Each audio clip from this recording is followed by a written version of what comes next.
título de la enseñanza para el día de hoy es El fruto para vida eterna ya está listo. Y vamos a estar en el capítulo 4, en los versículos 27 al 42. Pero quisiera, para usted que me está prestando atención, a modo de introducción, quisiera que me acompañara el libro de Lucas, el Evangelio de Lucas, ahí, y me acompañe un momento al capítulo 13, por favor. Lucas capítulo 13 es a modo de introducción. Y cuando nosotros miramos ahí en el versículo 6 al 9, es muy corta, vemos la parábola de la higuera estéril, nos dice. Y dice, entonces Jesús les dio esta parábola. Cierto hombre tenía una higuera plantada en su viña y fue a buscar fruto de ella y no lo halló. Y dijo al viñador, mira, hace 3 años que vengo a buscar fruto en esta higuera y no la hallo. Córtala. ¿Por qué ha de cansar la tierra? El viñador le respondió, Señor, déjala por este año todavía hasta que yo cabe alrededor de ella y le eche abono, y si da fruto el año que viene, bien, y si no, córtala. Esta parábola que he tomado como introducción está en relación con Isaías capítulo 5. Isaías capítulo 5. Y realmente lo que nosotros podemos darnos cuenta acá es que Dios siempre en su propósito ha tenido el que dé un fruto. ¿Dé un fruto quién? El pueblo que Él escogió para sí, para que le rindiera tributo, para que lo adorara. Y por supuesto que tanto Lucas capítulo 13 como Isaías capítulo 5 está en relación con el pueblo de Israel. Entonces, lo que nosotros vamos a ver aquí en Juan capítulo 4, versículo 27 hasta el 42, está también en relación con el pueblo de Israel. Y cuando nosotros realmente tenemos una exposición de un sermón como este en la narrativa, que es narrativo, nosotros debemos encontrar o tener claro que el propósito entonces del sermón es llevar a que la historia que nos está llevando el sermón cobre vida en su propio contexto. Salirnos de ahí es enseñar algo que no dice realmente, porque sea cual sea su significado, que se haya establecido en su contexto original, entonces es lo mismo que así como significaba para ese momento en que se escribió, tiene el mismo significado ahora. Y entonces eso nos lleva a esforzarnos por comprender más realmente y ver lo que nos quiere decir la Escritura. Y al llegar aquí al capítulo 4, nosotros hemos visto varias situaciones con la mujer samaritana. Usted conoce y hemos estado ahí estudiando. Es una historia larga. Todo el capítulo 4 prácticamente es una sola historia y ha tocado dividirla en porciones, porque si no yo me demoraría aquí unas 4 o 5 horas y yo creo que usted no me soportaría. Y realmente entonces creo que usted da gracias a los que se inventaron de que un sermón debe estar más o menos sobre 1 hora, porque si no sucedería como cuando Pablo, que estaba predicando y predicó mucho tiempo y la gente se durmió, y hubo uno que se cayó por la ventana y se murió, ¿cierto? Entonces no es la idea, pues, con ustedes que suceda eso. Entonces, por eso nos toca en porciones.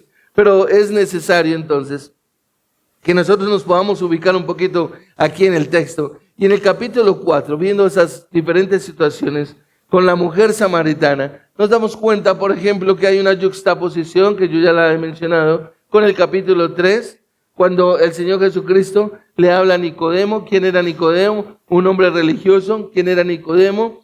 Un hombre de la élite. ¿Quién era Nicodemo? Un hombre que guardaba la ley. ¿Quién era Nicodemo? Un hombre que se sentía justo. ¿Quién era Nicodemo? Un hombre pecador y que necesitaba la salvación. Y cuando miramos hacia el capítulo 4, encontramos a la mujer samaritana. ¿Quién era la mujer samaritana? Una mujer pecadora, una mujer que no era importante en la sociedad, al contrario, tal vez estaba relegada porque vivía en fornicación.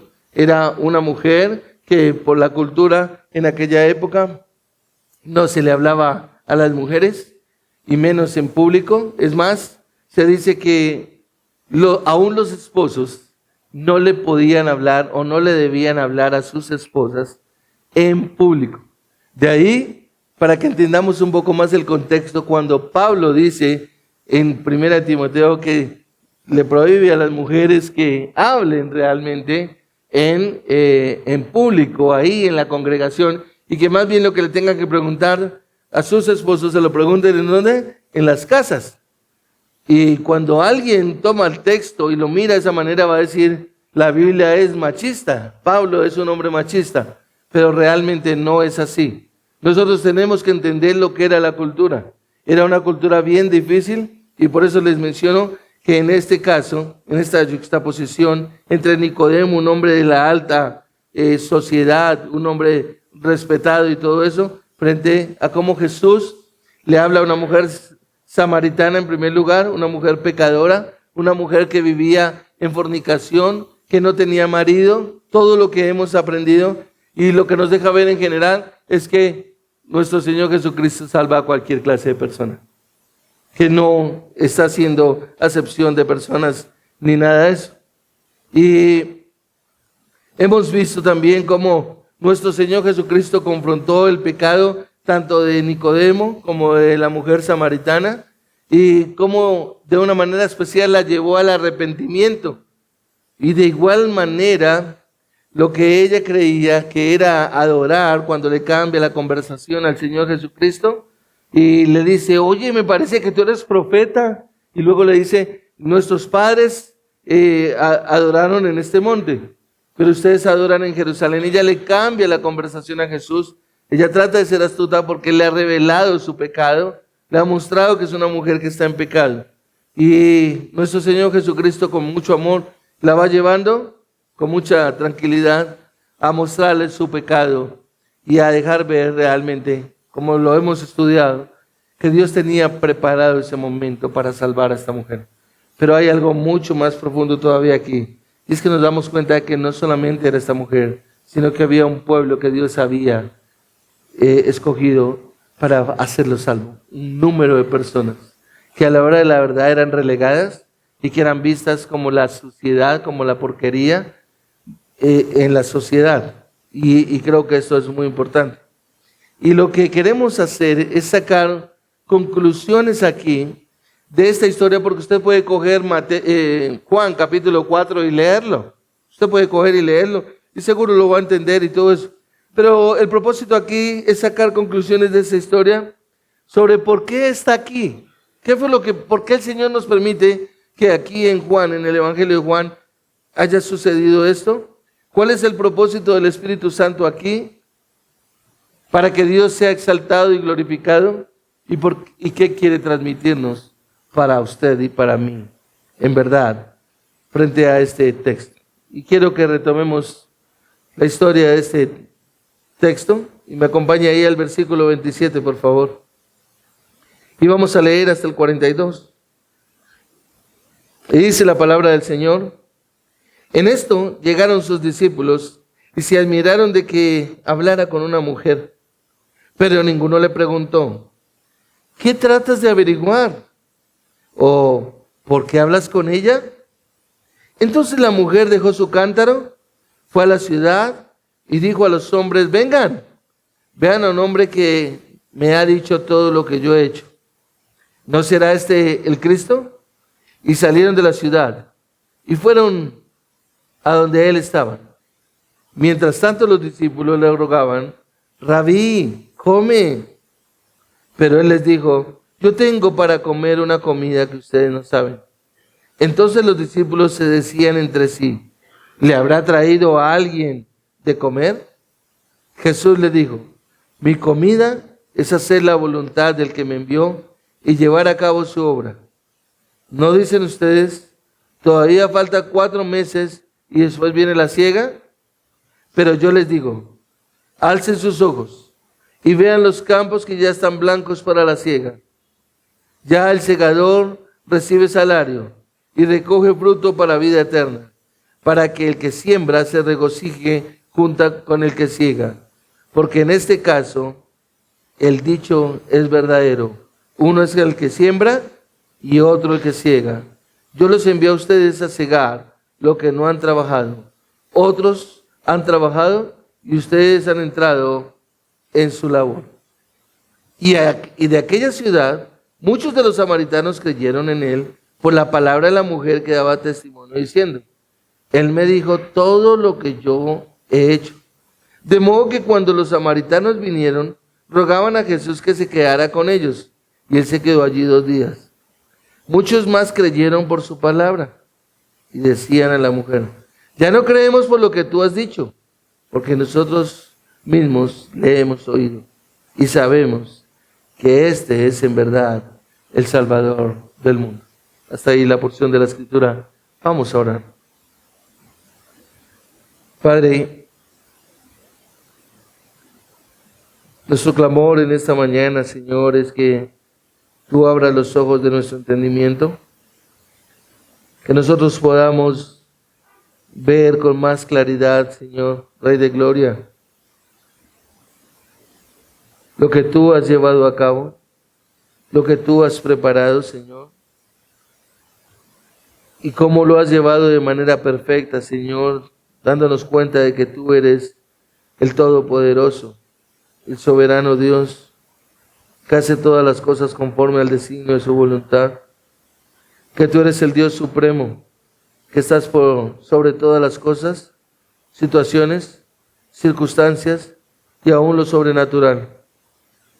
Te rogamos, Señor, que nosotros podamos ver con nuestros ojos espirituales como tú, Señor, has concedido la salvación de una manera tan soberana y donde tú ya tienes todo preparado, Rey de Gloria, para aquellos que tú has amado desde el pasado eterno. Danos la sabiduría, Señor, y el entendimiento para ver la necesidad de ir y predicar tu palabra, de predicar el Evangelio, y como los samaritanos, Señor, asimismo también nosotros decir: en verdad, Jesús es el Salvador del mundo, sin temor, sin vergüenza y sin pena, Señor. Ese es nuestro ruego. Te lo pedimos en el nombre de Cristo Jesús. Amén. Cuando nosotros miramos este texto, realmente, este texto está plenamente enfocado a lo que es la evangelización. Nos deja ver realmente que Dios tiene todo preparado para cuando Él va a salvar a una persona o la ha escogido realmente para ser salva. Y cuando nosotros miramos aquí un poquito en el contexto, recordamos que realmente el Señor Jesucristo está con una mujer. Recordamos que en el versículo 3 nos dice que era necesario que Él pasara, ¿sí?, por Samaria, que Él fuera a Samaria, realmente. Y es lo que nosotros nos damos cuenta, que Dios tiene todo predeterminado, todo lo tiene ya determinado para llevar a cabo. Hemos estudiado de que esta mujer, el Señor Jesucristo se le acerca al pozo, que ella fue a una hora que no debía ir, era la hora del mediodía, cuando había mucho calor. Normalmente las mujeres iban a sacar agua al pozo hacia la tarde, tarde-noche, podríamos decir, cuando ya hubiese bajado el sol. Ese era un terreno árido, pero ella no fue a esa hora. Y ella va tal vez para, especulando un poco aquí, porque no nos dice el texto, tal vez para no ser acusada por las otras mujeres. Recordemos que ella era una mujer fornicaria, era una mujer adúltera, que había tenido 5 maridos y aún el que tenía no era su marido. Entonces, tal vez para que no fuese acusada por las otras mujeres. No lo sabemos, es solamente una mera especulación. Pero lo cierto es que cuando esta mujer llegó allá a sacar agua, también llegó el Señor Jesucristo y le pidió de beber a ella, ¿sí? Y realmente ahí es cuando nos damos cuenta que cuando la Escritura nos dice que era necesario realmente que tenía que pasar por Samaria, era porque así Dios lo había dispuesto. Y estuvimos dándonos cuenta cómo nuestro Señor Jesucristo de alguna manera confronta a esta mujer y le dice: ve y llama a tu marido, ahí en el versículo 16, y ella le dice: no tengo marido. Respondió la mujer, y Jesús le dijo: bien has dicho, no tengo marido, porque 5 maridos has tenido, y el de ahora que tienes no es tu marido. en eso has dicho la verdad.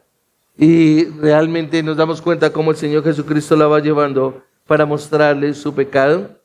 Sin embargo, también nos damos cuenta que esta mujer, el Señor Jesucristo le dice que le dé de beber agua, y ella dice que como un judío le pide a una samaritana agua y mucho más a una mujer.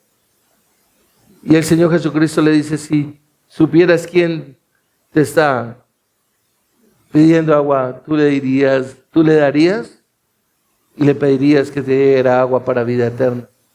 Realmente es algo precioso lo que nosotros empezamos a encontrar acá. Y el primer punto que nosotros encontramos en cuanto al fruto para vida eterna que está listo, es la respuesta del mensaje precisamente a todo esto en los versículos 27 al 29. Y quiero que preste atención. Dice el versículo 27, en esto llegaron sus discípulos y se admiraron de que hablara con una mujer, pero ninguno le preguntó, ¿qué tratas de averiguar? ¿O por qué hablas con ella? Nadie se atrevió a preguntarle al Señor Jesucristo, ¿por qué estás hablando con esta mujer? Y permítame explicarle esto, y yo de verdad de todo corazón espero que usted le preste atención, para que usted pueda ver en la perfección de Dios, en la soberanía de Dios, cómo Dios tiene todo preparado para aquel que va a ser salvo. ¿Sí? ¿Y por qué? Porque esto tiene un propósito que estaremos mirando dentro de la enseñanza. Y es que, si usted observa, dice, en esto llegaron sus discípulos y se admiraron de que hablara con una mujer, pero ninguno le preguntó. Y realmente es interesante, porque ¿en qué momento llegaron los discípulos? En el momento que era. En el momento que era. Y esa palabra, en el momento, como la encontramos en la versión Reina Valera, o aquí en nuestra versión, en esto, es una palabra clave, porque cuando dice en esto, está haciendo referencia a que debía ser de esa manera. Debía de cumplirse de esa manera.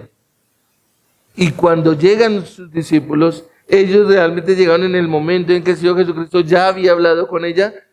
Pensemos un poco si ellos hubieran llegado antes del momento que era. Entonces Jesús no hubiera podido hablar con la mujer. No le hubiera podido mostrar su pecado. No le hubiera podido decir que ella realmente estaba en fornicación y que necesitaba arrepentirse. Y si hubieran llegado después, no se hubieran dado cuenta de que él había estado hablando con la mujer. Porque en el versículo 30 nos dice que, en el 29 nos dice que la mujer dejó su cántaro, dice en el 28, entonces la mujer dejó su cántaro, fue a la ciudad y dijo a los hombres, vengan, vean a un hombre que me ha hecho todo lo que he hecho. Es decir, nos deja ver la perfección del poder de Dios de controlar absolutamente todo en nuestras vidas, de tener el control de todo lo que Él ha manejado. Y cuando nosotros estábamos mirando en Isaías capítulo 5, cuando el profeta está anunciando realmente de esa viña, y que esa viña realmente es Israel, y que el Señor realmente la había escogido para que produjera unas uvas que dieran, que eran acordes, digámoslo así, al propósito. Lo que nos podemos dar cuenta entonces es que el motivo de la historia es que se pueda llegar a ver y a hacer la profesión, la confesión y la declaración en términos generales de que Jesús es el Salvador del mundo. Y eso es lo que vamos a ver en esta porción de la Escritura. ¿Cómo? Personas que no tenían ni idea. Un grupo de personas que realmente ante la sociedad estaban relegados como la escoria de la sociedad, fue la que Dios escogió para que realmente ellos terminaran proclamando el Evangelio de Dios y para que se extendiera realmente. Si usted recuerda ahí en Juan capítulo 1, versículo 9, nos dice la palabra que nuestro Señor Jesucristo es la luz verdadera, dijo Juan, y que Él vino al mundo ¿para qué? Para iluminar a todo hombre. En Juan capítulo 1, versículo 29, el testimonio de Juan el Bautista. Juan dice lo mismo. He aquí el Cordero de Dios que quita el pecado del mundo. En Juan 3:16, el Señor Jesucristo dice, porque de tal manera amó Dios al mundo, que ha dado a su Hijo unigénito para que todo aquel que en Él cree no se pierda, mas tenga vida eterna. Y el versículo 17, Dios no envió al mundo a su Hijo para condenar al mundo, sino para que el mundo sea salvo por Él. Lo que nos podemos dar cuenta entonces acá es que Juan el autor declara que Jesús es el Salvador del mundo. Y también nos damos cuenta que Juan el Bautista hace lo mismo. Cuando declaró, he aquí el Cordero de Dios que quita el pecado del mundo, Juan el Bautista está declarando que Jesús es el Salvador del mundo. Y entonces lo que nosotros vamos a ver ahora es la declaración hecha por un grupo de personas de lo más sorprendente. Un grupo de personas de Samaria, como ya lo he mencionado, algo sin significado, algo de la escoria de la sociedad, en un pueblo insignificante, en Sicar, que terminan declarando que Jesús es el Salvador del mundo, que Jesucristo ha venido y que solamente Él es el único en quien hay salvación. Y este es el momento trascendental de la historia. ¿Por qué es trascendental de la historia?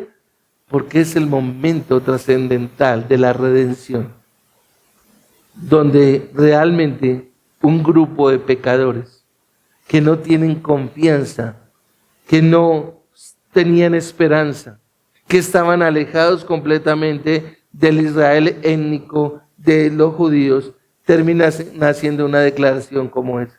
Y eso es lo que nos deja ver la Escritura. Los que menos se imaginaron que iban a terminar aceptando a Jesús, recibiendo a Jesús y declarando a Jesús como Señor y Salvador, realmente fueron los samaritanos. ¿Y quiénes eran los samaritanos? Ya lo hemos hablado en predicaciones anteriores. Samaritanos entremezclados, ellos eran judíos, los samaritanos eran judíos, eran de las 10 tribus de Israel, las 10 tribus de Israel que fueron llevadas cautivas por los asirios. Ellos se entremezclan con los asirios, después se entremezclan con los babilonios, ellos forman familias, se desaparece realmente toda su parte de judío, ellos se vuelven idólatras, ellos empiezan a adorar, y por eso es que esta mujer le dice a Jesús, nuestros padres adoraron en este monte, es decir, ahí en Samaria. Y usted recordará que ya fuimos al Antiguo Testamento, Segunda de Reyes, capítulo 17, versículo 28, donde Jeroboam, cuando fue puesto por Dios para dirigir las 10 tribus, no los dejó subir a Jerusalén a que adoraran allá, sino que le dijo, aquí también pueden adorar, y les puso unas imágenes, les creó unos dioses y le dijo, aquí también pueden adorar a Dios. Y ahí empezó todo el desorden. ¿Y qué podemos aprender de todo esto? Porque nosotros también podemos estar en un lugar adorando que no sea el correcto para adorar. Y entender cómo la Escritura realmente nos lleva a adorar de manera correcta. ¿Sí? Estos eran los que se conocían como el reino del norte. Son gentiles prácticamente que se mezclaron con, no, ya lo mencioné, como los samaritanos, se vuelven idólatras en los siglos anteriores, conocido como el reino del norte. Y algo para resaltar es que su comprensión es limitada acerca de Dios. Ellos solamente tienen el Pentateuco, los samaritanos solamente tenían el Pentateuco, entonces ellos lo que tenían de conocimiento era muy poco. Sin embargo, es interesante que cuando la mujer está hablando con nuestro Señor Jesucristo y ella le hace la expresión, sabemos que el Mesías viene, entonces ella está hablando de Isaías capítulo 11, versículo 3, cuando el Señor declara acerca del Mesías que habría de venir. Y realmente todo lo que nos podemos dar cuenta acá es que es el Espíritu el que da plena sabiduría, es el Espíritu el que da pleno conocimiento, es el Espíritu Santo el que da pleno entendimiento de lo que es nuestro Señor Jesucristo. Y ellos realmente, ¿quiénes? Los samaritanos estaban desviados, como ya lo mencioné, siglos atrás, en plena idolatría, poco conocimiento de Dios, alejados completamente de la verdad. Y usted recordará que Pablo lo dice en Efesios capítulo 2, versículos 11, si usted me acompaña rápidamente allá, y como para entrar en ese contexto en el que estamos, en Efesios capítulo 2, versículo 11, mira lo que dice la Escritura. Por tanto, recuerden que en otro tiempo ustedes los gentiles en la carne, que son llamados sin circuncisión por la llamada circuncisión hecha en la carne por manos humanas, recuerden que en este tiempo ustedes estaban separados de Cristo, excluidos de la ciudadanía de Israel, extraños a los pactos de la promesa, sin tener esperanza y sin Dios en el mundo. Pero ahora en Cristo Jesús, ustedes que en otro tiempo estaban lejos, han sido acercados por la sangre de Cristo. Obviamente en Éfeso la mayoría eran gentiles, pero recordemos que aquí los samaritanos se habían entremezclado con los gentiles, habían hecho matrimonios y todo eso. Entonces realmente ellos estaban apartados de la revelación divina y de la obra de Dios a través del pueblo de Israel. Ellos no estaban ahí realmente metidos en esa parte. Ahora la pregunta es, y quiero que la escuchen, aquí tenemos una pregunta: ¿cómo es posible que este grupo desconocido de aldeanos samaritanos, eran una aldea allá en Sicar, terminen siendo el instrumento elegido por Dios para declarar que Jesús es el Salvador del mundo? Y ahí está la soberanía de Dios. Ese es nuestro Dios. Como dice Pablo en 1 Corintios, de lo vil y menospreciado de este mundo escogió Dios al necio, ¿para qué? Para avergonzar al sabio. Y esto es bien importante. ¿Por qué? Porque Israel era una región, escúchalo bien, dura de corazón. Los judíos, los de Jerusalén, para identificarlos, los de la tribu del sur, las dos tribus que quedaron allí y que formaron el reino del sur, ellos se volvieron duros, ellos se hicieron duros en su corazón. ¿Por qué? Porque realmente ellos creían que eran los escogidos de Dios y que ellos no iban a tener ningún problema. Y a mí a veces me preocupa cuando nosotros aprendemos de la gracia del Señor y somos los escogidos. Y aquella que no quiere recibir al Señor o aquella que no camina con el Señor, uy, sáquenla de aquí, esa no debería estar en esta iglesia. ¿Por qué? Porque es que los escogidos del Señor, nosotros somos los escogidos del Señor. ¿Y sabe qué? Eso es orgullo, eso es jactancia y es algo pecaminoso. Y era lo mismo que le pasaba al pueblo de Israel. Israel era muy duro de corazón. Y mira, tenemos un ejemplo claro en el Antiguo Testamento y es en Jonás. Cuando Jonás, escúchalo bien, Jonás recibe el llamado de Dios y Dios le dice: ve a Nínive y diles que se arrepientan porque y se aparten de sus pecados, porque si no, ¿qué voy a hacer? Los voy a destruir. ¿Y qué hace Jonás? Jonás coge un barco y se va lejos, creyendo que podía huir de la presencia del Señor. Y el Señor llega y conocemos la historia, hace que venga esa tormenta, lo tiran al mar, se lo come un pez, para terminar entonces yendo a esa ciudad gentil. ¿A qué? A predicar el arrepentimiento. Llevando para decirles que se arrepintieran de su pecado y que se volvieran a Dios para que Dios los perdonara del juicio. Sin embargo, ¿cuál era la actitud del corazón de Jonás? Jonás no quería ir. ¿Y por qué Jonás no quería ir? Escúchalo bien, porque conocía que Dios era un Dios de compasión, que era un Dios de misericordia. Y mira lo que le dice en el capítulo 4, versículo 2. Es que yo sabía que si iba, harías esto y los perdonarías. Esa es una actitud tremenda. Y muchas veces nosotros tenemos la misma actitud.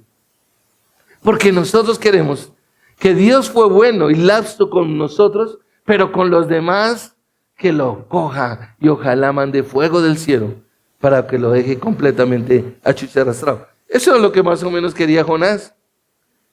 Y entonces, no fue hasta que finalmente, como ya lo mencioné, Dios lo desvió, hizo que se lo tragara el pez, lo llevó allí y a que predicara el arrepentimiento. Y cuando él predicó y todo eso, ¿qué fue lo que terminó viendo? Que el pueblo de Nínive, la ciudad de Nínive, se arrepintió de su pecado. ¿Y cuál fue la actitud de Jonás? No. Uy, gloria a Dios, aleluya, Señor, se arrepintieron y te van a dar la gloria a ti. No. Jonás se molestó con Dios de que no los matara. ¿Por qué? Porque la conversión de los gentiles era muy desagradable para este profeta reacio. Y creo que nos lleva a pensar un poco más nuestra actitud dentro de una congregación como esta. la actitud frente al pecado. Queremos que Dios haga justicia, justicia, justicia, Señor. Pero esto es todo lo contrario a lo que nos muestra esta porción de la Escritura. El desprecio por los samaritanos de parte de los judíos. Ellos despreciaban a los samaritanos y a los gentiles. En la época de nuestro Señor Jesucristo era tremendo, porque aún siendo los samaritanos judíos, ¿sí? Y ellos, los judíos del sur, para identificarlos, los odiaban por haberse entremezclado con toda clase de gentiles. Pero fue a ese pueblo precisamente que Dios les dio el privilegio de ser los primeros en declarar que Jesús es el Salvador del mundo. Observa el versículo 29. Vengan, dice la mujer. Ya conocemos el contexto de que Jesús le había pedido agua a ella. Ella había ido con un cántaro al pozo. Ella dijo que no tenía con qué sacar él, cómo le iba a ofrecer agua a ella. Jesús le hablaba de agua de vida eterna. Ella le hablaba de agua natural, similar a Nicodemo. Nicodemo, el Señor le dice que tiene que nacer de nuevo y Nicodemo lo ve de la manera natural. Y eso todo es lo que sucede en nosotros cuando no hemos nacido de nuevo. Todo lo queremos llevar al contexto del mundo. No tiene sentido lo que me estás hablando. No tiene sentido lo que me están enseñando con la Escritura. ¿Por qué? Porque todo lo veo desde la parte humana. Tiene que haber una regeneración, como lo venimos aprendiendo desde el versículo 3. Un nacimiento de arriba para poder entender realmente la grandeza y la maravilla de Dios en la salvación. Entonces, estos judíos realmente, como ya lo mencioné, odiaban a los samaritanos y no querían realmente pues no permitían que se entremezclara realmente, ¿sí? Y como ya lo mencioné, es impresionante que Dios, en su infinita sabiduría y soberanía, permitiese que fueran esta clase de gentiles entremezclados con samaritanos, quienes declararan públicamente que Jesucristo es el Salvador del mundo. Y así es como toda la historia que nos deja ver aquí en esta porción de la Escritura nos lleva a un final, donde un pueblo entero, escúchenlo bien, proclama a Jesús como el Salvador del mundo. Y cuando nosotros realmente miramos, nos damos cuenta de que nuestro Señor Jesús ya venía preparando todo. Él le habló con ese amor a esta mujer. Mira el versículo 10 ahí del capítulo 4, si tú me sigues en la secuencia, en el versículo 10, el Señor Jesucristo le dijo a la mujer: si tú conocieras el don de Dios y quién es el que te dice, dame de beber, tú le habrías pedido a Él y Él te hubiera dado agua viva. Mira el versículo 14. Pero el que beba del agua que yo le daré, no tendrá sed jamás, sino que el agua que yo le daré se convertirá en una fuente de agua que brota vida eterna. Lo que el Señor Jesucristo le dice a esta mujer al final, después en el versículo 21 en adelante: mujer, ¿cree que lo que te digo? ¿Cree lo que te digo? La hora viene cuando ni en este monte ni en Jerusalén adorarán ustedes al Padre. Ustedes adoran lo que no conocen, nosotros adoramos lo que conocemos, porque la salvación viene de los judíos. Pero la hora viene, y ahora es cuando los verdaderos adoradores adorarán al Padre en espíritu y en verdad, porque ciertamente a los tales el Padre busca que lo adoren. Dios es espíritu, y los que lo adoran deben adorar en espíritu y en verdad. Y observa el versículo 25 que la mujer dice: sé que el Mesías viene, el que es llamado Cristo. Cuando Él venga, nos declarará todo. ¿Se acuerdan que les mencioné Isaías capítulo 11? Especialmente el versículo 3. Ella enfoca a Jesús, ella le da a Jesús a entender que ella está esperando al Mesías, que ellos están esperando ese Mesías precisamente. Y es cuando el Señor Jesucristo le dice: yo soy el que habla contigo, yo soy. Y entonces esta mujer, observa entonces lo que nos dice el versículo 28, la mujer dejó el cántaro, fue a la ciudad y habla con los hombres. Y aquí esto es algo espectacular. ¿Recuerdas que te dije que las mujeres, los hombres no le hablaban a las mujeres? que los esposos no le hablaban a las mujeres en público, solamente en casa. Y observa ahora lo que nos dice la Escritura. Esta mujer deja el cántaro. No nos dice por qué dejó el cántaro. No podemos especular nada. Solamente nos dice que ella dejó el cántaro. ¿Y hacia dónde se fue? A la ciudad. ¿Y qué hace en la ciudad? Mira lo que dice el texto. ¿Qué hizo en la ciudad? Y dijo a los hombres. ¿A quién le habló? A los hombres. Ella rompió con todo estigma. Ella rompió con todo lo que realmente la pudiera haber avergonzado. Ahora ten en cuenta que ella no fue a la sinagoga. No, ella fue a buscar al que hacía de marido de ella. Y lo más seguro es que no lo iba a encontrar en la sinagoga. ¿Dónde estaría ese samaritano? Tal vez en lo que nosotros conocemos acá como un lugar de bebida o una taberna, tal vez. Pero lo interesante es que no le habla a un hombre. Mira cómo está en el plural. Y está diciendo, y le dijo ¿a quién? A los hombres. ¿Qué les dice? Vengan, vengan, vean a un hombre que me ha dicho todo lo que yo he hecho. Y mira cómo Juan, el autor, nos narra y dice, ¿no será este el Cristo? Pregunta ella. ¿Se imaginan donde ella como mujer hubiera llegado a decirle, entró a una taberna y, oiga, encontré al Cristo? ¿Qué harían ellos? Hombre, esta mujer que nos viene a hablar a nosotros. No, es interesante.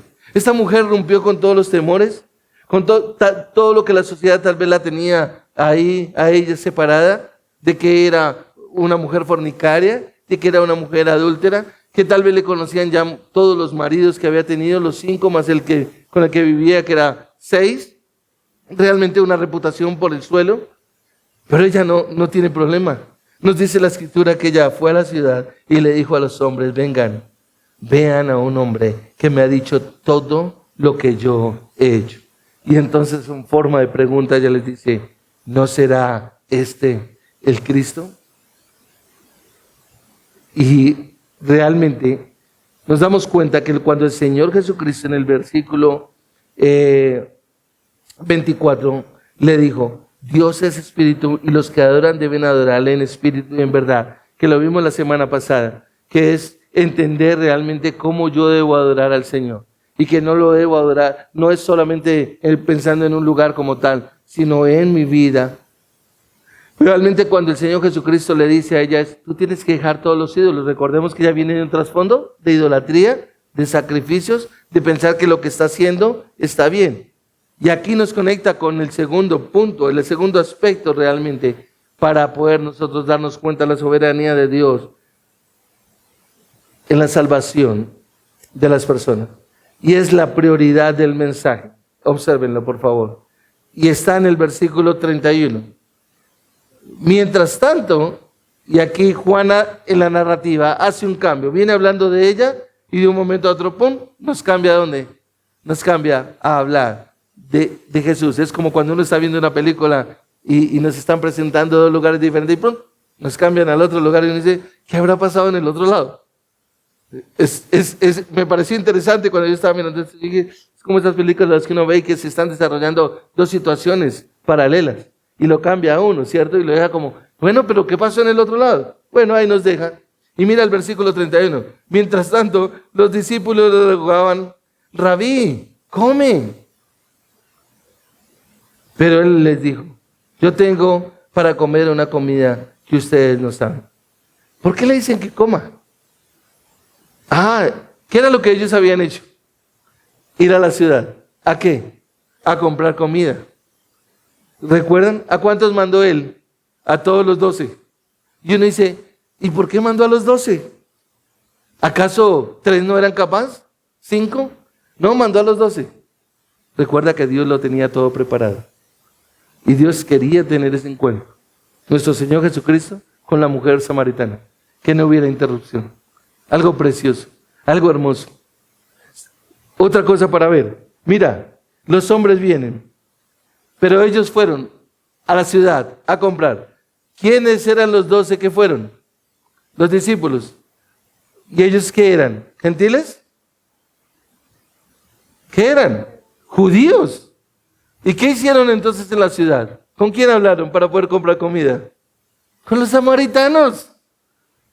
Eso es lo que el Señor Jesucristo siempre les muestra, cómo romper esos estigmas realmente, esos prejuicios con las personas, para dejar ver que al final todos necesitan la salvación. Que no podemos hacer ahí como una acepción de personas, sino que a la hora de la verdad, si el Señor me puso en un lugar, es porque Él quiere que yo cumpla su propósito de evangelizar. Si Dios me permitió aprender el Evangelio y entenderlo y comprenderlo, es porque Dios quiere que yo en ese lugar rompa con el estigma precisamente y predique el Evangelio. Anuncie como estos samaritanos y como estos gentiles que Jesucristo es el Salvador del mundo y que necesitan a Jesucristo. Eso es lo que Juan nos está mostrando aquí.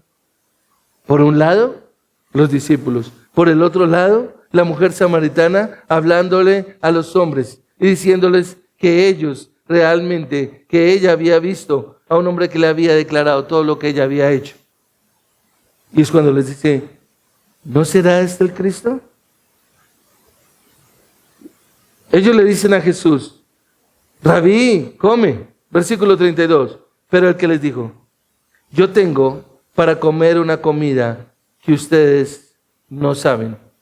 Entonces, dice Juan, los discípulos se decían entre sí, ¿le habrá traído a alguien de comer? ¿Y ya que hora le habrán dado de comer que nosotros no nos dimos cuenta? ¿Será que la mujer le dio de comer? Pues no nos dice ahí, pero yo creo que ellos pensarían eso. Tal vez la mujer le dio de comer. Pero mira lo que Jesús les contesta en el versículo 34. Observa la Biblia, mi amado. Jesús le dijo, mi comida es ¿qué? Es hacer la voluntad del que me envió y llevar a cabo su obra. Y esta es una unidad completa. Voy a avanzar ahí para que no le pierdas la idea. Mira el versículo 35. ¿No dicen ustedes, todavía faltan 4 meses y después viene la siega? Pero yo les digo, hablando Jesús, alcen sus ojos y vean los campos que ya están blancos para la siega. ¿Qué es lo que les quiere decir el Señor Jesucristo? Los que van a ser salvos, los que van a aceptar el Evangelio, ya están listos. La mujer samaritana estaba ahí en el pozo. Los hombres estaban por allá en algún lugar. No nos dicen dónde. Y vamos a ver el resultado de todo esto. Nicodemo estaba, cuando Jesús estaba en Jerusalén, y va y lo busca de noche. Todo está preparado. Y lo que nos deja ver es que a la hora de la verdad, nosotros, cuando nosotros somos temerosos, cuando nosotros simplemente nos quedamos callados, es porque nos estamos avergonzando del Evangelio. Porque nosotros no tenemos que hacer nada. Observen el versículo 36. Ya el segador recibe salario y recoge fruto para vida eterna, para que el que siembra se regocije junto con ¿quién? Junto con el que ciega. Porque en este caso el dicho es verdadero. Uno es el que siembra y el otro es el que ciega. Yo los envié a ustedes a cegar lo que no han trabajado. Otros han trabajado y ustedes han entrado en su labor. Es decir, a la hora de la verdad, si tú estás acá, no es porque yo te haya ganado, no es porque a alguien te haya ganado, es porque Dios así lo ha permitido y porque así le pareció al Señor. Es lo que el Señor Jesucristo les está diciendo a ellos. Nosotros nos pone aquí la ilustración del sembrador. Y si tú tienes conocimiento, sabes que un campesino, ¿a qué hora se levanta un campesino para trabajar? 4 de la mañana, 5 de la mañana, para ir, preparar la tierra y todo. ¿Tú tienes que hacer eso para evangelizar o yo? No, ninguno de nosotros. La labor dura ya se hizo. ¿Sabes cuál es la labor dura? La que hizo el Señor Jesucristo, morir en la cruz, para Él realmente poder salvar a los escogidos. Es eso. Nosotros no tenemos que hacer nada de esfuerzo. Observa, mira, ¿qué es lo que Él dice? Alcen sus ojos y vean los campos, que ya están blancos para la siega, ya están listos, les está diciendo. Lo que nos está diciendo es que nosotros tenemos que hacer lo que hicieron los samaritanos. Salir y decir, venga, conozca al Salvador del mundo, a Jesucristo. Venga, camine, conozca, conozca al Salvador del mundo. Eso es lo que nosotros tenemos que hacer. Pero vuelvo y le repito, si nosotros no lo hacemos, es porque nosotros sentimos vergüenza. ¿Se acuerdan lo que dice el versículo 22? Observa lo que dice el versículo 22. Ustedes adoran lo que no conocen. Nosotros adoramos lo que conocemos. ¿Por qué? Porque la salvación viene de los judíos. Lo que el Señor Jesucristo le está diciendo a ella es que los judíos tenían todo el conocimiento, toda la ley, todos los escritos realmente de que la salvación venía por Israel. Ellos no solamente tenían el Pentateuco como los samaritanos, sino que ellos tenían absolutamente todo. ¿Sí? Eso era lo que ellos tenían ahí a la mano. Y quiero que realmente te pongas a pensar en eso. El Señor Jesucristo le está diciendo a la mujer samaritana que los judíos tenían todo. Ahora, ¿qué significa esto? La verdad es que la salvación llegó a través de los judíos por medio de las Sagradas Escrituras, digámoslo así, que estaban en el Antiguo Testamento, que les llegó a las manos de ellos. Tú y yo tenemos el Nuevo Testamento, tú y yo tenemos el Antiguo Testamento, tú y yo tenemos todo lo que se necesita para salir y anunciar y decirle a la gente: conocemos al Salvador del mundo, a Jesucristo, ven a conocer. Eso es lo que nos está diciendo este texto. Ellos eran los custodios de la revelación divina en el Antiguo Testamento. Y mira, ahora son los samaritanos, escúchalo bien. Los judíos tenían todo, ¿sí?, para anunciar, y no lo hicieron. Los samaritanos, que no tenían nada, sino un pequeño conocimiento, muy mínimo, porque eran idólatras, porque se habían mezclado con los gentiles y todo eso, ahora son los samaritanos los que proclaman que Jesús es el Salvador del mundo. ¿No te parece maravilloso esto? ¿No te parece espectacular? Esa es la soberanía de Dios. La iglesia de hoy, la iglesia del Nuevo Testamento, somos llamados a proclamar el Evangelio. Tenemos que decirle a las personas: ven y conoce al Salvador del mundo. Somos llamados a proclamar, como los samaritanos, que Jesús es el Salvador del mundo. Mira, no es casualidad que la palabra nos deja ver, cuando Pablo les dice, en lo que leímos, capítulo 2 de Efesios, versículo 11 en adelante, que ellos tenían los pactos, que ellos tenían las promesas, que a ellos se les había enviado el Mesías. Y ahora, ¿qué les dice? Ustedes eran los que estaban alejados y ahora ustedes han sido acercados. De la misma manera nosotros, digamos que venimos de la línea de los gentiles porque no somos judíos. A nosotros también se nos ha concedido la salvación. La salvación viene a través de Israel, tanto en las Escrituras como el Mesías. La palabra escrita como la palabra viva viene a través de los judíos. Pero tengamos en cuenta esto, iglesia. Escucha bien esto. Ellos no eran el fin. Ellos fueron solamente el medio. Debían ser una nación misionera, una nación que predicara realmente al Mesías, que anunciara al Mesías, que viera el cumplimiento del Mesías. Debían tomar la verdad de Dios, del Dios verdadero, y proclamarlo hasta los confines de la tierra. ¿Te acuerdas lo que Jesús le dijo? Yo me voy, pero dentro de poco vendrá el Espíritu Santo. Y cuando Él venga, me seréis testigos en Jerusalén, en Judea, en Samaria y hasta lo último de la tierra. Todo está ahí unido. Fue Jesús el que les dijo: ustedes tienen que hacer eso, y ellos no lo hicieron. Sin embargo, estos samaritanos, los despreciados, fueron los que lo hicieron. Pero realmente, si tú y yo no estamos convencidos de que Jesús es el Salvador del mundo, entonces no lo vamos a predicar. Nosotros vamos a hacer de nuestra vida lo que nosotros queremos, nosotros vamos a armar la vida como nosotros queremos, y nosotros vamos a vivir de la manera que queramos.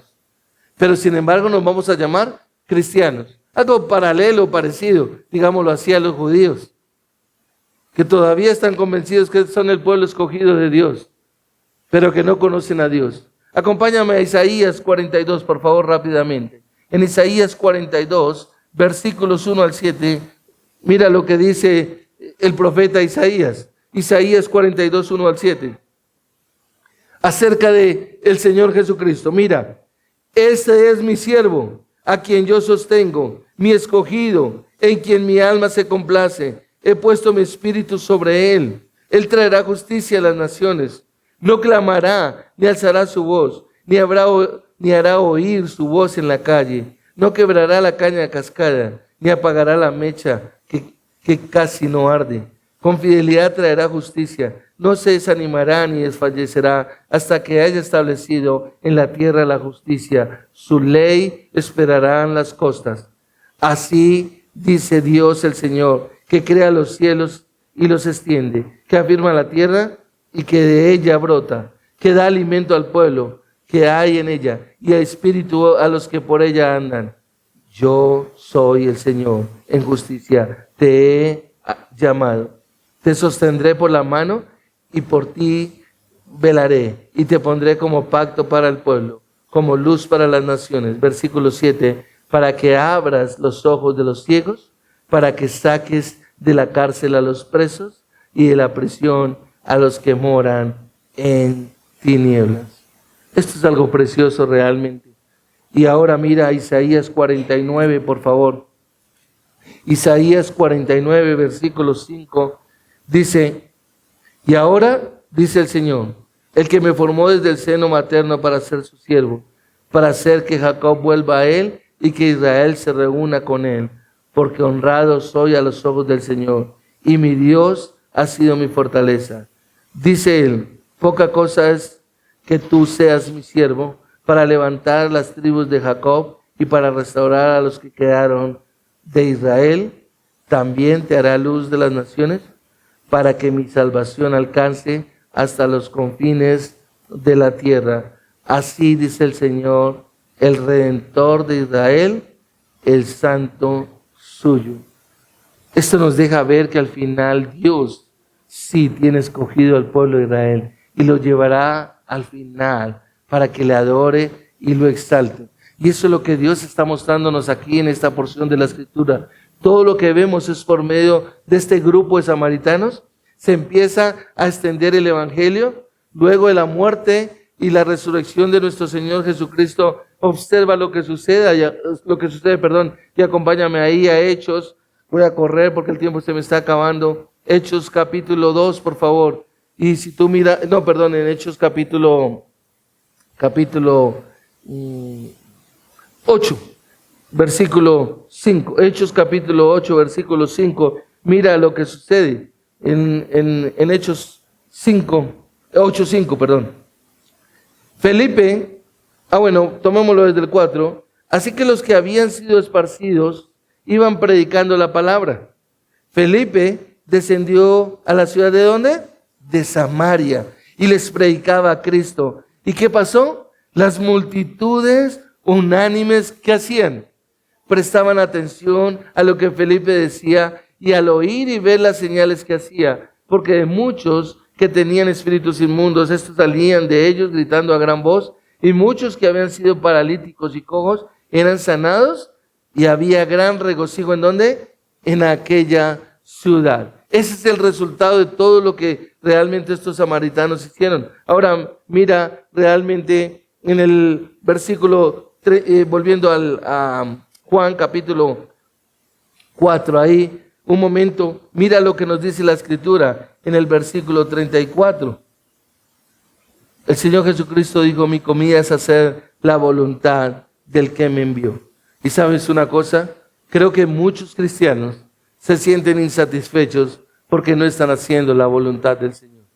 Un cristiano que está haciendo la voluntad del Señor es un cristiano que se siente satisfecho, que no tiene que buscar absolutamente nada más. Si tú miras ahí precisamente en Hechos capítulo 8, vuelve a Hechos capítulo 8, versículo 14 al 17, mira lo que nos dice la Escritura. Cuando los apóstoles que estaban en Jerusalén oyeron que Samaria había recibido la palabra de Dios, les enviaron a Pedro y Juan, quienes descendieron y oraron por ellos para que recibieran el Espíritu Santo, porque todavía no había descendido el Espíritu Santo sobre ninguno de ellos, solo habían sido bautizados en el nombre del Señor Jesús. Entonces Pedro y Juan les imponían las manos y recibían ¿qué? El Espíritu Santo. Este es el resultado de lo que encontramos aquí en Juan capítulo 4. Mira el versículo 30, por favor. Y ahí nos vamos a conectar con el tercer y último punto clave. Tercer y último punto clave. ¿Cuál es realmente? Bueno, vamos a verlo acá precisamente. El fruto del mensaje. Mira lo que dice el versículo 30. Cuando la mujer va y se acerca a ellos y les dice, vengan, vean a un hombre que me ha dicho todo lo que he hecho, ¿no será este el Cristo? Dice, y salieron de la ciudad, ¿y a dónde fueron? Y fueron a donde él, Cristo, estaba, el Señor Jesucristo. Ahora mira el versículo 39, por favor. Y de aquella ciudad, muchos de los samaritanos creyeron en él por la palabra de la mujer que daba testimonio diciendo, él me dijo todo lo que yo he hecho. De modo que cuando los samaritanos vinieron, rogaban a Jesús que se quedara con ellos, y él se quedó ¿cuánto tiempo? 2 días. Mira, ¿sabes una cosa? Esto de los 2 días es algo espectacular, porque nos deja ver un corazón que verdaderamente ama al Señor. Un corazón que ama al Señor es un corazón que busca del Señor. Un corazón que verdaderamente ha sido regenerado es un corazón que anhela estar en comunión con el Señor. Un corazón que ha sido regenerado es aquel que desea tener una relación más personal con Él. Es decir, hay un anhelo. Mira que ellos dejan ver acá, Juan nos deja ver un clamor. Observa lo que dice el versículo 40. De modo que cuando los samaritanos vinieron, ¿a quién? A Él, porque ya lo vimos en el versículo 30, rogaban a Jesús que se quedara con ellos. Y Él se quedó allí, ¿cuánto? 2 días. Eso es algo espectacular. ¿Recuerdas cuando en los evangelios nos habla del endemoniado gadareno? ¿Recuerdan que este hombre vivía en un lugar donde se apacentaban cerdos y todo eso? Y dice que cuando el Señor Jesucristo liberó a este hombre de los demonios y encontró la gente del pueblo a este hombre no desnudo, sino sentado, calmado y en su sano juicio, dice la palabra, ¿qué le dijeron los de esa ciudad a Jesús? Quédate por favor 2 días y haz esos milagros en nosotros. ¿Qué le dijeron? ¿Usted lo recuerda? Que se fueran. Vete de este lugar. Mira el contraste, iglesia. El verdadero creyente, el que verdaderamente está y ha sido. Aquí es donde dice el versículo 36 que él dice, ya los segadores reciben salario y recogen fruto para vida eterna. Pero yo os digo, versículo 35, parte B, alcen sus ojos y vean los campos que ya están blancos para la siega. El que es del Señor va a escuchar el evangelio. El que es del Señor realmente va a estar ahí. Listo, anhelando, deseando. De modo que cuando los samaritanos vinieron, rogaban a Jesús que se quedara con ellos. Y se quedó allí 2 días. Versículo 41. Muchos, ¿cuántos? Dice Juan acá. Muchos más creyeron por su palabra. Mira que nos dice que muchos creyeron por la palabra que la mujer les había dicho.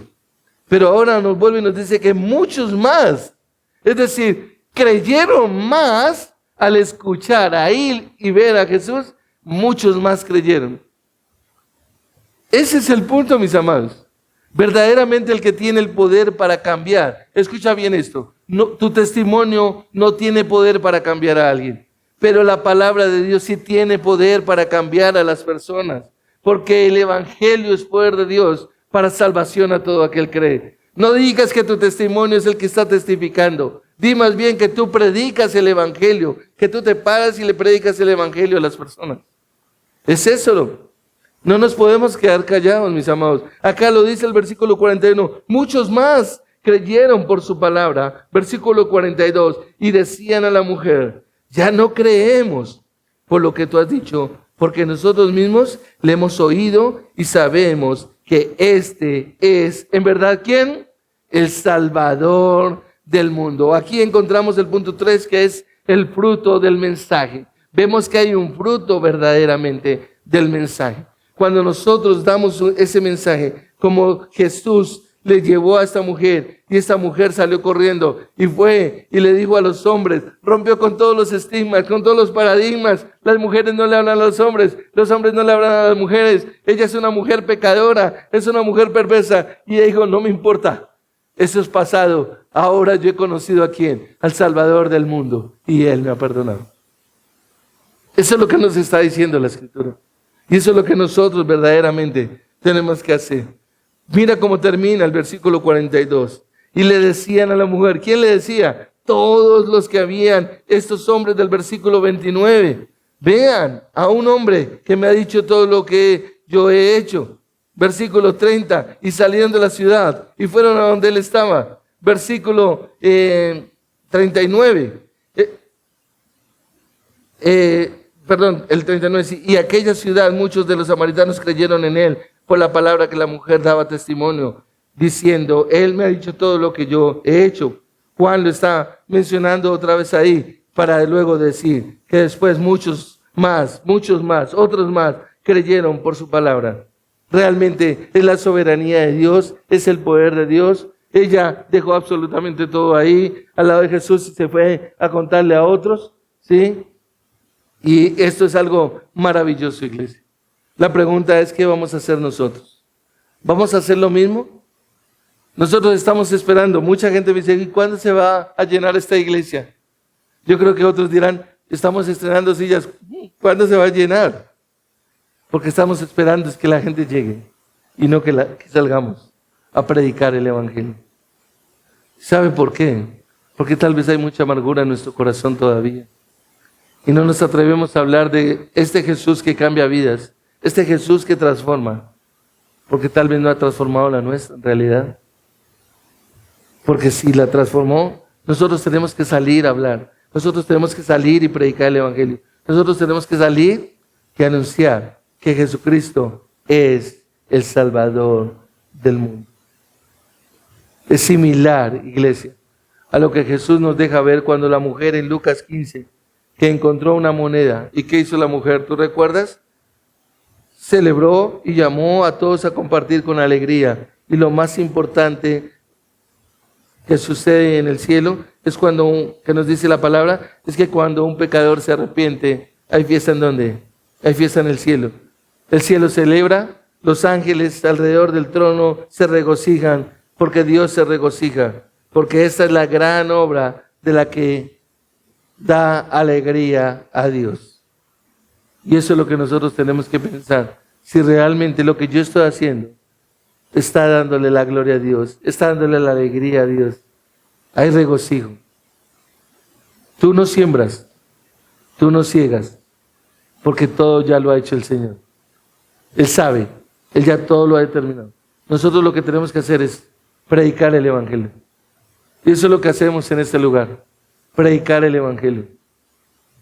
Eso es lo que rogamos a Dios. Permítenos estar en este lugar para predicar el Evangelio, para hablarle a otros del Evangelio de Dios, para hablarle a otros de que Jesús es el Salvador, pero no solamente acá, sino también poder salir y como creyentes verdaderos hablarle a otros del Evangelio de Dios.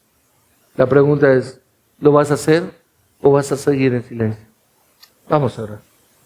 Padre, gracias te damos, Señor, por este tiempo. Estamos agradecidos con tu palabra, Señor, que nos deja ver ese relato histórico, Señor, de cómo dos pueblos hermanos se odiaban, Señor. Pero el menospreciado realmente, ese vil, fue el que tú escogiste para anunciar y proclamar a Jesucristo.